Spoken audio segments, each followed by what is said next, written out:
Hey, Spider Nation, welcome back to another episode of Spider-Man's Tangled WebShow. I'm Jonathan, and joining me tonight is James. What's going on, James? Nothing. I just had a pretty busy week at work.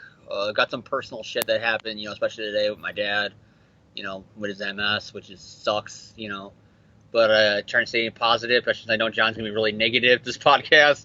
So that's all I'm gonna say about my personal stuff. Besides that, just busy with work, busy with mowing the lawn, busy with hanging out with my friends, playing Cards Against Humanity, Yeah, busy watching DVDs and Blu-rays and shit like that. we apologize. We meant to do a Comic-Con show last weekend, and But there then, was no Comic-Con Spider-Man stuff at all, so. and also we were going to do a podcast, and then, life just got in the way, so we apologize for that. But we are back this week, ladies and gentlemen, so do not fear. We have returned. We would never leave you, at least not forever. But, we've got literally no news to talk about because Comic-Con, in terms of comic, was a complete bust. It's like, wow, you literally gave us no comic book news, at least not for Spider-Man. Which is a fail, because how can you do Rebirth? It's like it's literally it was. I was waiting for the comic book news and nothing came. It never came. All their promotional shit, even on their YouTube page about their live feed, is the Legacy promo art. And what do we find about Legacy? Shit we already knew, which is nothing. But let me tell you though, the Marvel TV and the Marvel movie panels, those were good. Let me tell you, ladies and gentlemen. Here's another thing I brought up with a friend. I was going to bring this up to John off the show, but I'll bring it up on show because I'm sure the listeners want to hear about it. Here's something that me and some of my buddies who also read comic books brought up, like my buddy Cal and stuff like that from work when we were talking about this. Imagine if you're that new comic book fan who, watches the Marvel movies and TV shows, and now you're going to go in with Legacy, and you're going to see that numbering, the old classic Legacy numbering, and you're like, wow, Amazing Spider-Man 789. What happened to the last issue? Where do I find it? Well, that's Amazing Spider-Man number 25. What happened to the other 700? Well, there's volume 3, there's Renew Your Vows, maybe, kinda. I think that's a part of it. Then there's a whole different Superior Spider-Man, that's 30 issues, even though, 5 of them took place concurrently with Amazing. Well, they're counted. And where are you going? Where are you leaving my comic shop? That's literally what Marvel has walked himself into right now. No, but Marvel Legacy, we got no news from Comic-Con. It was a bust. It really was. But the Defenders TV show trailer, that was sexy. That was a good trailer. And the Thor Ragnarok trailer was pretty good. But we are not here to talk about Comic-Con. We are here to talk about Spider-Man. And speaking of movies, James actually asked if he could do a little kind of mini review of a few things that he picked up recently. For those of you who don't know this, with the release of Homecoming a few weeks ago, Sony recently re-released all of the previous Spider-Man movies in new Blu-ray packaging, and they've added things and put some cool twists on things. So James went to Best Buy last week. Not Best Buy, Walmart. Walmart. They're apologize. at Best Buy. They're at Target. They're FYE. I've seen them at other stores. It's just happened. I was in Walmart when I saw them. James picked up the original Sam Raimi Spider-Man trilogy in its new Blu-ray form and the Amazing Spider-Man duology in its new Blu-ray packaging. So James asked if he could do a little bit of a review of these. So James, I'm not exactly sure what you're planning with this, but I'm assuming... Just go over it, just talk about the pros and cons real fast of each, thing. Yes, so James, why don't you... Spider-Man related, I thought it would kind of beef up the show a little bit, Yeah, so James, why don't you explain to the viewers and listeners, what is new with these releases, with these re-releases of the movies? Are they worth picking up? And do you think you got your money's worth with these? Yeah. I'll start with, of course, the Raimi trilogy. I mean, all of them, they have the same thing. Some of them, you got these really cool book style, literally the same steel book. This is hardcover like you'll see on your Harry Potter collection. You got all that cool stuff. I like the cover right here.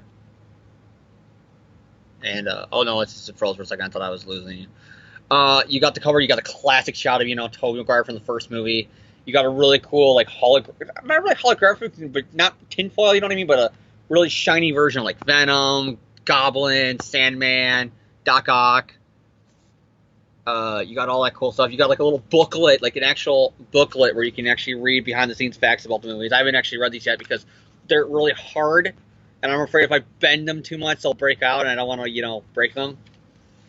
You get really cool photos, like you get the upside down kiss, you get the train scene, you get a lot of cool the teaser poster for 3. I like that about this set. Like I said, I was really pleased with this one. They added some new special features that they didn't have on previous sets. Like, correct me if I'm wrong, maybe John will know, was the Tobey Maguire, J.K. Simmons audio commentary on the other sets? Because I don't know. I'm about 95% sure that it wasn't. I don't know if that was like a release for like the UK on a different region. They decided to throw it on this. But that was like when I saw that, when I went for like, because I went for the movies in order, I went like for the special features. I'm like, oh my god, they added all that stuff. And the Easter eggs. If you remember, I don't think the original Blu-ray release of this had them on there. But all the little Easter eggs that were hidden in the original DVD, like McFarlane talking about designing the 80s, spaghetti webbing, a little mini part about the Cosadas, all the little villain facts that were put in that set and comic facts. Those are all in here too. Spider-Man 2 has a different I know it's different. Behind the scenes thing of both Spider-Man 1 and 2 done by MTV, and behind the scenes of the Vindicated video during the end credits. Because I guess because it was still VH1, they were still trying to pretend like they were a music channel. That's new on here. Spider-Man 3, other than them having all the trailers and teasers by that, the only other noticeable difference is the producer's cut is in this too. So you got the producer's cut, and on the bonus disc you got a new Stan Lee little mini documentary. Oh, you also got all the web videos on here too on the bonus disc. But on this one, you get like all these like this little Stan Lee documentary where he's like, "Hey, Excelsior! I called myself the co-creator because it was really kind of a me throwing a bone to Steve Ditko and these guys." He literally says that. He's like, the reason why I call myself a co-creator and not full creator is because we have the Marvel method. I came up with everything, but they came up with the stories for their art. So him and Jack deserve the co-creator credit for that reasoning. But remember, it was all me. Excelsior, true believers. And then he goes over, Peter Parker's comic history, kind of a little bit vague. He goes over Flash Thompson vaguely. He goes over, and I love creating the Green Goblin because he's the father of, the same Stan Lee stuff that you hear a billion times when talking about these characters, because he's the best friend of Peter Parker. And I told Romita to draw the most beautiful girl, and I wrote Face the Tiger. It's the same stock stuff you heard in any interview. But now to see what movie clips, including Homecoming and the Garfield series and the Maguire series, it's kind of cool. With clips of all the movies talking about these different characters, that's kind of cool. So yeah, I really approve of the Raimi set. Really good. And another cool thing, I'll bring this up, like I was going to mention, on all of them, including the Andrew Garfield Mark Waid series, new disc. Like, these look completely different than the other one because there are different stuff in it. It's not the same copy. I wish other box sets would do shit like that, because some of them, can be lazy. Like this X-Men one, where it's just the original trilogy, just X1, X2, and X3. And they only got the movies, no bonus features besides for audio commentary. So what did they got on these discs? What do they got? Disc 1 is X-Men 1. That makes sense. But then again, this is the exact same disc from before. No, you know that? Because look at X2. What does it say right there, boys and girls? It says Wolverine. It's just Wolverine. Oh, there it is. Disc 1 on X2. And in X-Men 3, what does it say, boys and girls? Disc 1.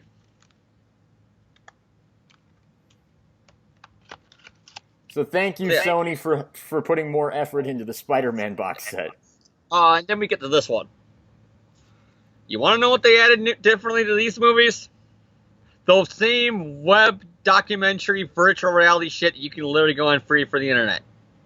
They added all the teaser trailers and trailers. Again, you can just go on YouTube and watch them. And the bonus disc. You want to know what awesome thing the bonus disc had? This one added Spider-Man 3, the producers cut a completely new take on Spider-Man 3, which I don't think is good at all. Like, I give my own review on that movie. I think that it's the worst cut of the two. I only watched it once since buying it, and it's a complete utter piece of crap. He asked me the producer cut, but still, it's nice that they added a different take on Spider-Man 3 on here. You might think they got the Shailene Woodley stuff from Mary Jane. Maybe they're in here and the cut of the movie with her in it. Nope. Nope. You want to know what the special features are? The new ones? 15 rare archival featurettes, aka all those webisodes I talked about before. And you want to know what the other bonus feature on this set? Stan Lee's Legacy of Comics, from comics to Spider-Man Homecoming. Stan Lee talks and looks back on the history of Spider-Man and the original cinematic adventures and teases all new Homecoming, aka the same thing on here. You're paying the same price for 3 less movies and the same special features or stuff you already get for free on the internet. So James, I take it that you approve of the trilogy but disapprove of the web series? I approve of this one too because it's nice to fit it in with the set. And like I said, it clears space, on my DVD shelf. On my Blu-ray shelf, I mean. Yeah, like I said. Oh, and of course, everybody hated the ASM-1 suit, so what do we put on the cover? But they loved the ASM-2 suit. They thought it's one of the best Spider-Man suits when you ask people all the movies. So what, of course, they put on the cover? The one that everybody hated.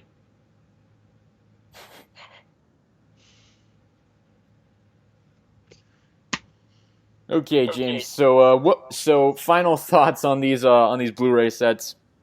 Like I said, definitely not this one. I mean this one. As a Raimi fan, like I said, there's new shit on here that makes it worth it. Audio commentary track by J.K. Simmons. It's really funny because throughout the whole commentary, it clearly was filmed in 2002. That's why I have to second guess was it new or not.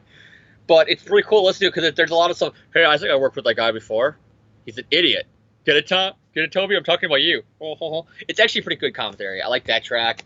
That Spider-Man VH1 thing. It made me feel nostalgic because I remember watching VH1 when I was like 12 years old with all those reality show shit like this. So I'm nostalgic for that time period. And the producer's cut is at least they gave you a different take of 3 so I could watch it and not see the same movie over and over again. It was giving me a different take. A really, really shitty, crappy take, but still a different take.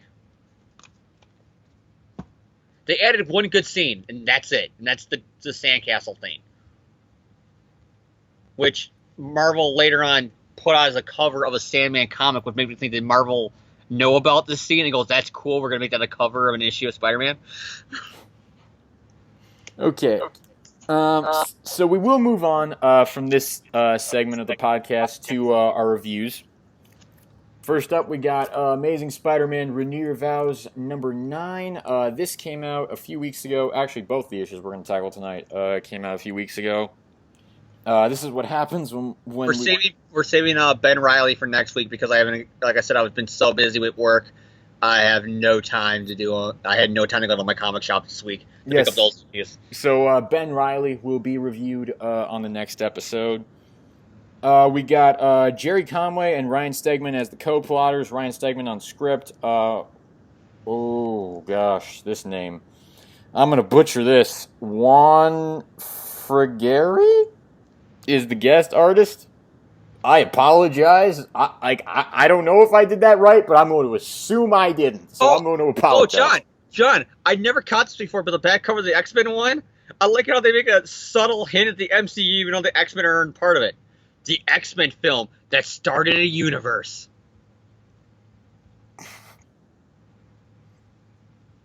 Oh, Fox. See, they can get away with it because they're talking about the X-Men universe. Movie. We got colorist Jesus Abertoff, letterer VC's Joe Caramagna, assistant editor Allison Stock, editor Darren Shan.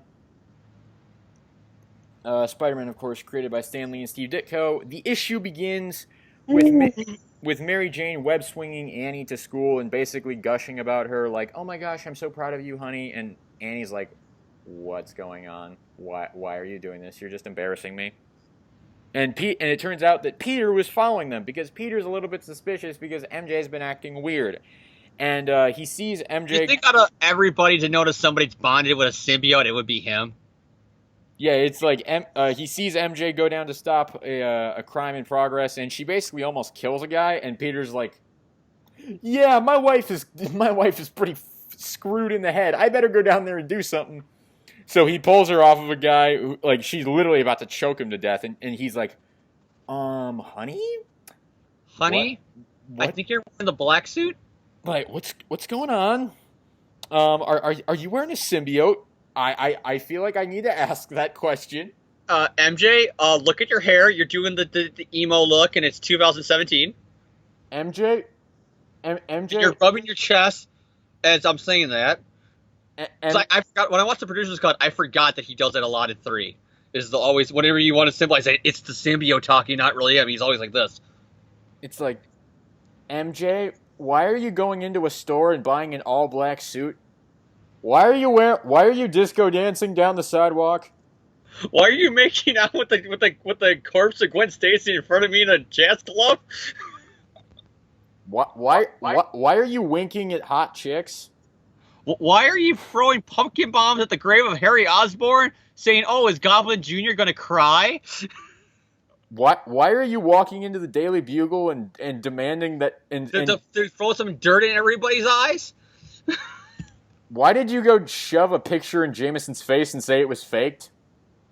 Why are you, like, flirting with Betty Brant while Jonah's trying to give you a promotion? Why are you next to some anorexic chick eating cookies while on the phone to Doc Connors? We literally just quoted every scene where Peter's acting like a dick because of the black suit, didn't we? Why did you just wash Sandman down the sewer? Okay, so Peter's at the Daily Bugle and basically is asking Betty Brant, like, so my wife is going nuts?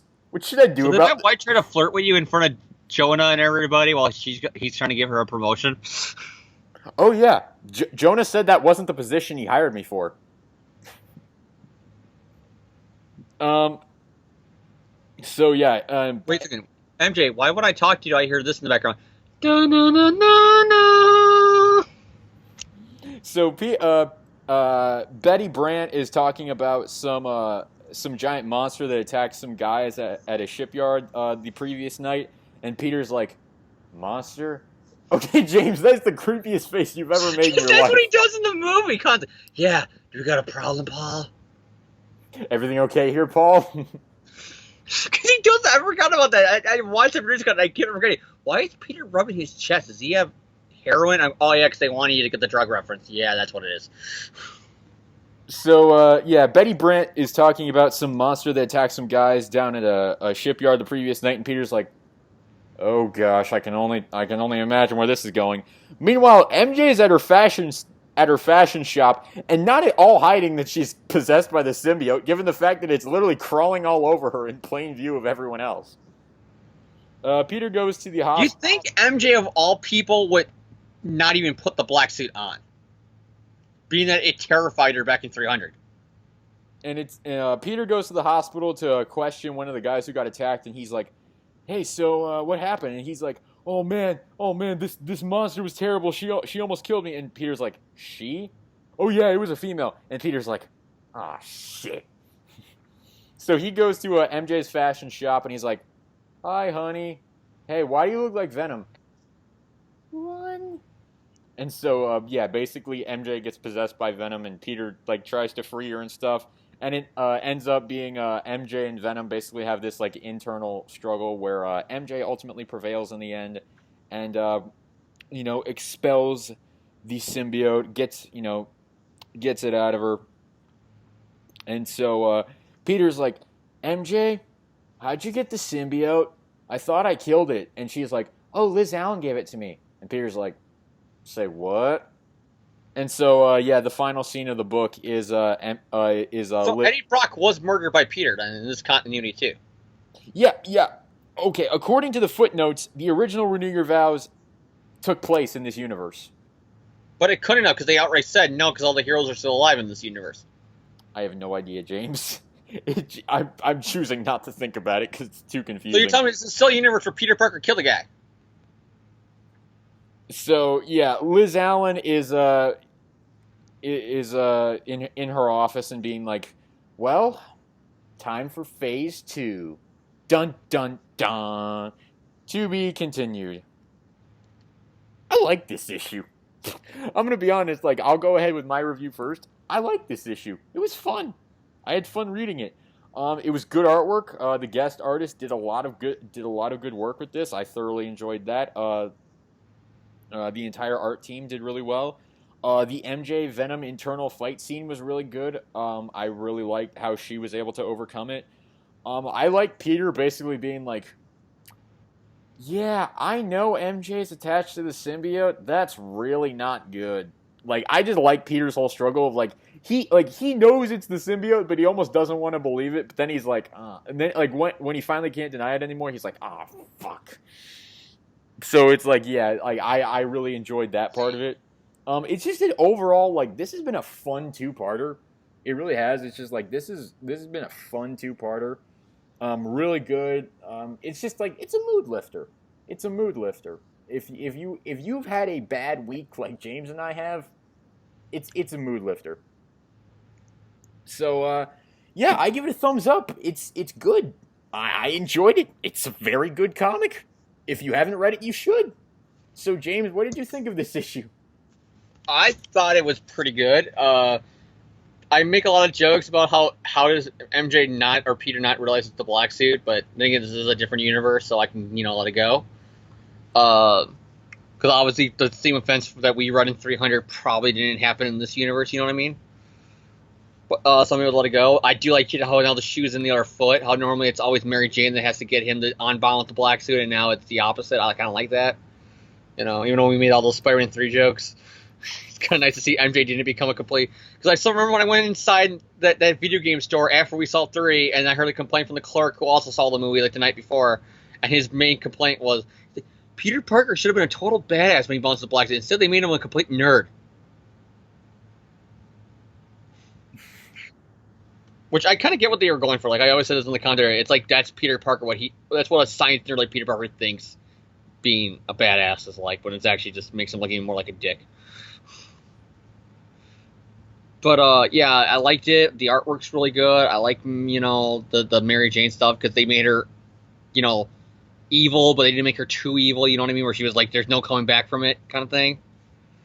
So I like that. The Liz Allen thing, I get. I don't get why every version of her now in the universe has to be evil. Except, the movie is the only universe where she's not evil, and even then, she leaves on a bad note. She doesn't leave being a nice guy. She kind of blames Peter for everything that happened to her father. Well, she doesn't really. She's just like in a bad mood because her father just got arrested. Yeah, but she kind of takes it out on Peter. Well, he did leave her at a dance for as far as she knows, absolutely no reason. What's probably going to happen in the sequel is she's probably going to blow up his house because it's Liz Allen now.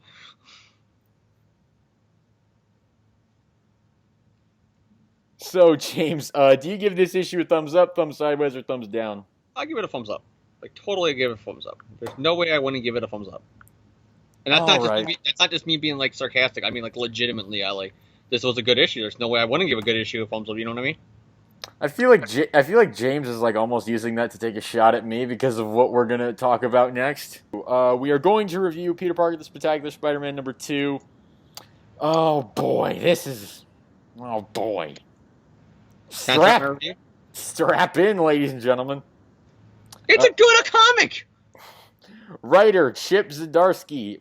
Awesome. I love you. You're better than Slott. I apologize if I'm butchering your name. Artist Adam Kubert. Color artist Jordi Belair. Letterer VC is Travis Lanham. What does VC mean? Virtual calligraphy.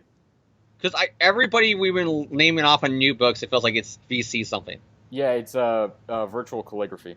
Assistant editor Allison Sock, associate editor Devin Lewis, editor Nick Lowe. James, take us for a ride. And when I say ride, I mean train wreck. What happens? You mean I should leave you on the edge fighting crime spitting ledge, singing from the highest ledge he can leave above our heads? What happens in Peter Parker, Spectacular Spider-Man #2? Can you tell I didn't like this book already?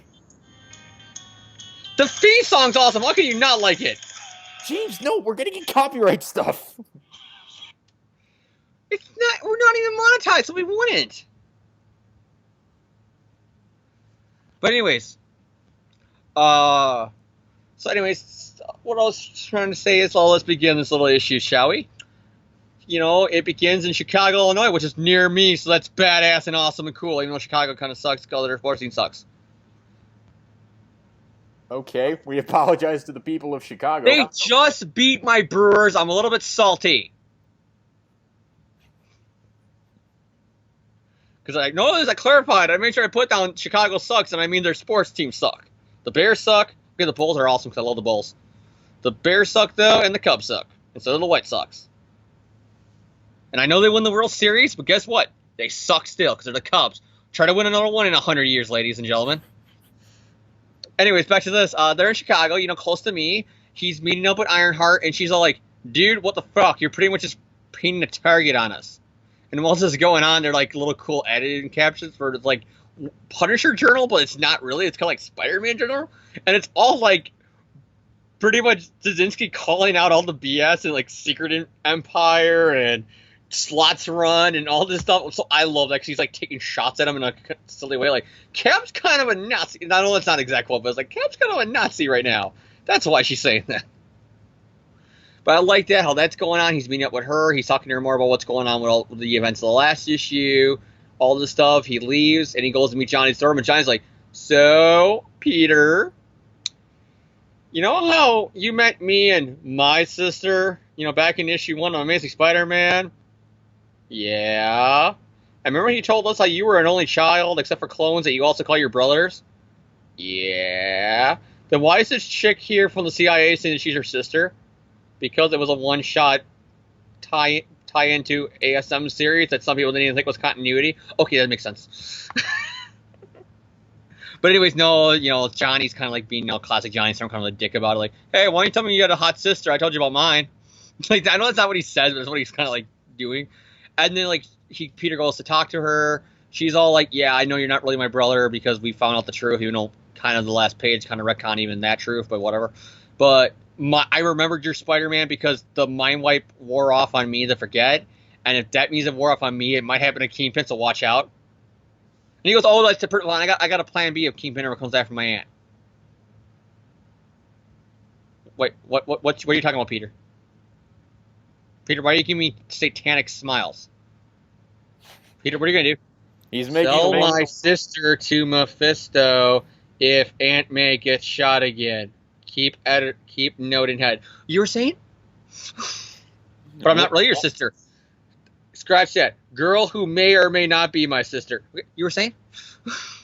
But anyways, no, she's talking about that. She explains that she was part of a, not S.H.I.E.L.D., but like an agency inside S.H.I.E.L.D., which basically monitors that superheroes go rogue, which right now with Secret Empire, where the fuck are they? That might be useful right now. And they're like monitoring Vision, like, oh, what if Vision turns against the world? I love how the screen shows Vision. And this stuff is going on, and she's just all like, yeah, and I found out this might be why, that something bad is going on there, so they kind of are out to get me because I was going to expose the bad shit going on there, because shady government group ends up being shady. What a surprise. So Peter's like, oh, bored now with not real sister, got date now, leaves. He goes to meet his date, and he actually does something smart that I always said Spider-Man should have done. Spider-Man, guess what? Guess what Spider-Man does? He knew that the date wanted to date Spider-Man, not Peter Parker. Instead of just ripping it up to Parker luck, he actually still goes on the date with the girl. But he does it as Spider-Man. But it's still awkward because it's Spider-Man going on a date. And she reveals that, you know, she's Canadian and some other things about her, like where she's from and her family, you know, and all that stuff. And while that's going on, some guy's being a douchebag to a barista, and Spider-Man's like, hey, a Spider-Man, stop it. And then Johnny Storm is also there because Johnny Storm's like, why do I go to babysit your hot sister? Okay, that's kind of not continuity for Johnny Storm. Why would Johnny Storm complain at all that Spider-Man left him alone with a hot chick?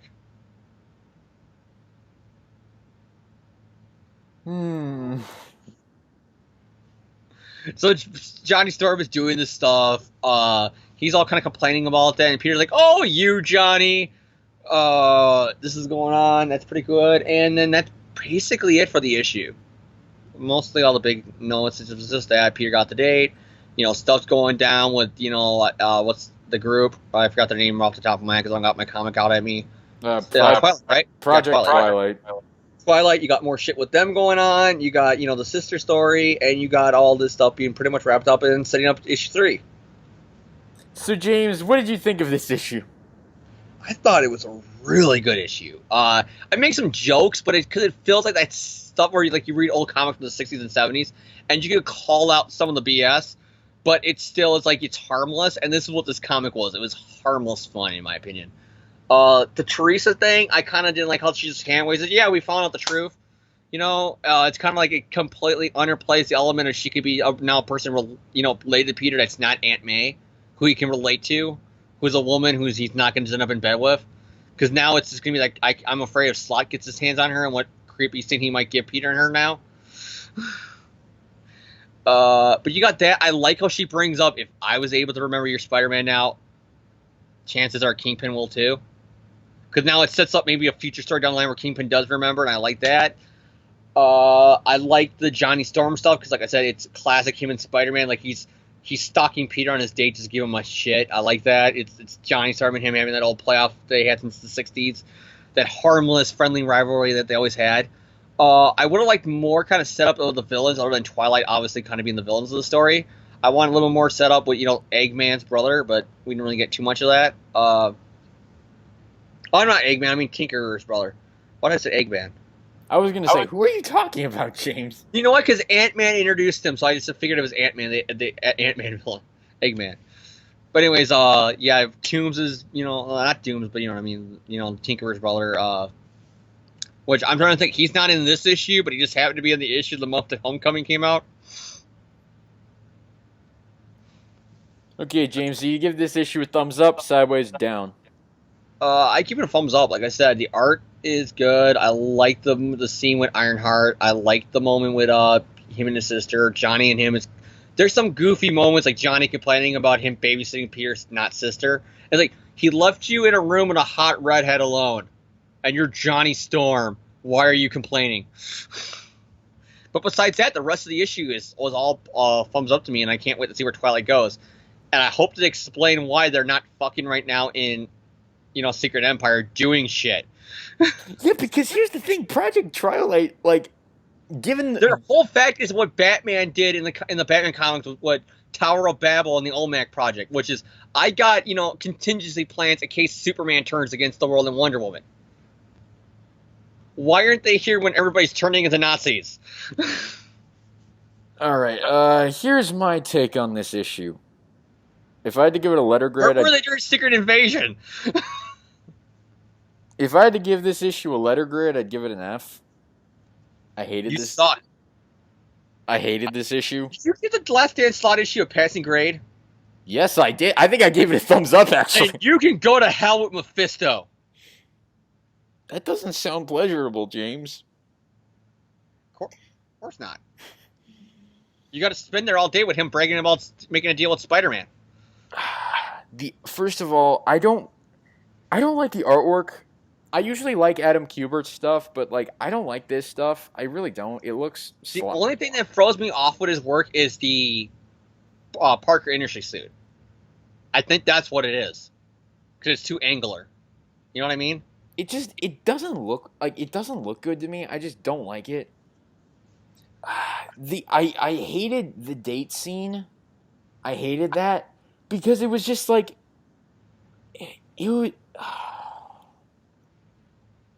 I don't even know how to explain this, because here's the thing.